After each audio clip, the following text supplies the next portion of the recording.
तो दोस्तों, पहले जब ट्रेन में भीड़ होती थी तो वो दिवाली का, छठ का वक्त होता था।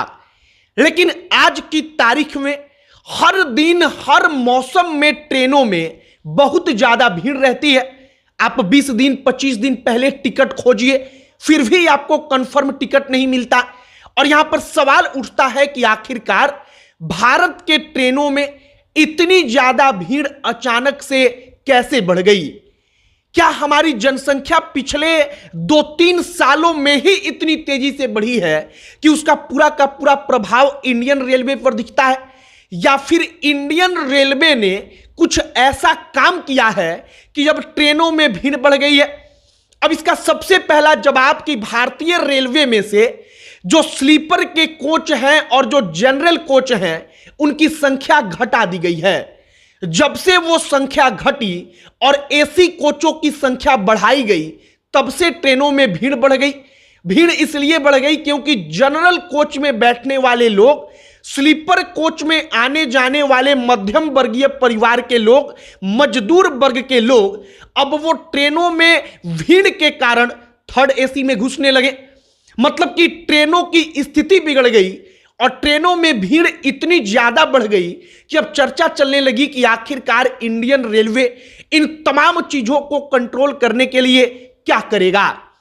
आज के वीडियो में इसी पर बात करेंगे, एक उस मुद्दे के बारे में जो हर इंसान से जुड़ा हुआ है।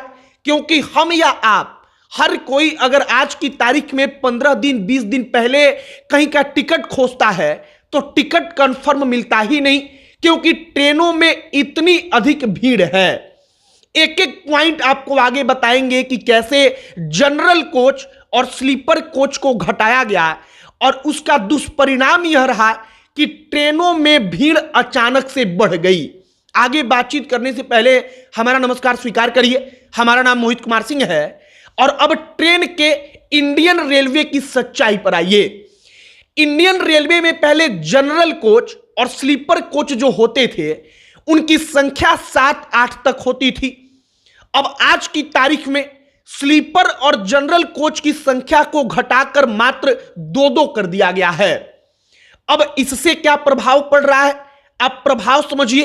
पहले आदमी जब जनरल का टिकट लेकर ट्रेन में चढ़ता था तो जनरल बोगी में, जनरल कोच में उसको बैठने का जगह मिल जाता था और लोग 200 किलोमीटर, 250 किलोमीटर, जनरल कोच में 150 किलोमीटर तक का सफर आराम से तय कर लेते थे, विशेष तौर पर मध्यम वर्गीय परिवार और जो मजदूर क्लास है वो। लेकिन अब परिस्थिति कैसे बदली? जनरल कोच घट गया, स्लीपर कोच की संख्या घट गई, लिहाजा जनरल से जाने वाले और स्लीपर से जाने वाले लोग तो उतने ही हैं, वो समय के साथ और बढ़े हैं। लिहाजा भीड़ उन डिब्बों में बढ़ती चली गई। और अगर यहां पर कहा जाए कि इंडियन रेलवे नहीं बल्कि शौचालय रेलवे कहिए तो इसमें कोई दो राय नहीं, क्योंकि जनरल और स्लीपर बोगियों की स्थिति ऐसी है कि आम तौर पर बिना किसी पर्व के, बिना किसी त्योहार के, आम तौर पर जनरल कोच, स्लीपर कोच में लोग शौचालय तक में भरे रहते हैं। और आज की तारीख के इंडियन रेलवे की यह सच्चाई है। इसमें कई सारे और भी फैक्टर हैं। लिहाजा इंडियन रेलवे ने स्लीपर कोच, जनरल कोच की संख्या को घटाया क्योंकि वो रेलवे को हाई फाई बनाना चाहता है। लेकिन भारत का वो मजदूर, अपने उत्तर प्रदेश, बिहार का वो मजदूर जिसके लिए सबसे सस्ता साधन ट्रेन था, वो ट्रेन से जब यात्रा करता था, वो कहीं बाहर कमाने के लिए जाता था तो 1000-1500 रुपए का कर्ज खोजता था, तब जाकर वो स्लीपर का टिकट लेता था और उससे कमाने के लिए बाहर जाता था। अब उसके पास मजबूरी हो गई कि या तो वो एसी कोच का टिकट ले पाए अगर उसके पास पैसा है तो, वरना वो जनरल और स्लीपर में उसी धक्का मुक्की के बीच यात्रा करे। अब जो किराया है, उस किराए में कितना बड़ा अंतर है, जरा इस बात को आप समझिए। अगर जनरल कोच से कोई आदमी यात्रा करता है तो मात्र 0 रुपया 25 पैसा, मात्र 25 पैसा प्रति किलोमीटर के हिसाब से उसका किराया लगेगा।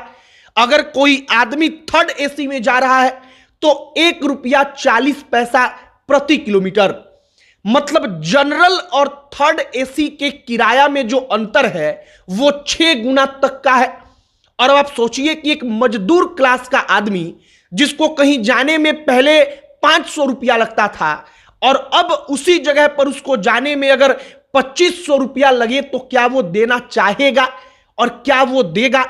और इसका परिणाम यह रहा कि जनरल कोच स्लीपर कोच में भीड़ बढ़ गई। अब स्थिति इतनी बद से बदतर हो गई कि जो थर्ड एसी है वो थर्ड एसी जनरल कोच के जैसा लगने लगा, क्योंकि जो मध्यम वर्गीय परिवार है जो अपने परिवार के साथ ट्रेवल कर रहा है, यात्रा कर रहा है, वो थर्ड एसी में बिना कंफर्म टिकट के जाकर बैठ जाता है। वो कहता है कि टीटी आएंगे तो फाइन दे लेंगे, लेकिन जनरल और स्लीपर में यात्रा करना परिवार के साथ संभव नहीं, इसलिए वो जाकर एसी कोच में बैठ जाता है। अब यहां पर क्या हुआ कि इंडियन रेलवे में पैसों का बोलबाला बढ़ा। कई सारे टीसी जो हैं उनके खिलाफ जांच हुई, कई सारे पकड़े भी गए जो पैसा का डिमांड कर रहे थे। अब होता क्या है कि वो परिवार जाकर एसी कोच में बैठ गया।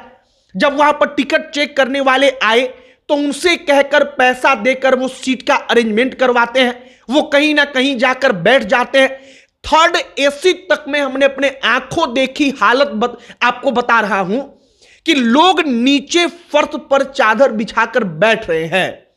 ये इंडियन रेलवे के एसी कोच की हालत है, और ये हालत इसलिए हुई है क्योंकि जनरल और स्लीपर कोच की संख्या घटाई गई है।